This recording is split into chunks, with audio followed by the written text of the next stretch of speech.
গহপুৰত কিছু ঠাইত পানীৰ তাণ্ডৱ। ভৰ বাৰিষাৰ বৰষুণৰ নেৰানেপেৰা বৰষুণত সমূহ গহপুৰ জলাশয় অঞ্চল পানীত ডুবি আছে।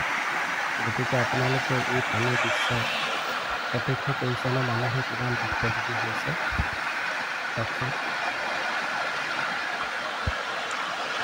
চট্ৰং নৈ বাঢ়নি পানীয়ে চট্ৰং তাৰ উত্তৰ চট্ৰং সমূহ গাঁও ডুবি আছে পানীৰ তলত। পাৰ ভাঙিছে। নদীৰ তাণ্ডৱে এনেকুৱা পৰিস্থিতি মানুহক জনাৰ কাৰণে হৈছে।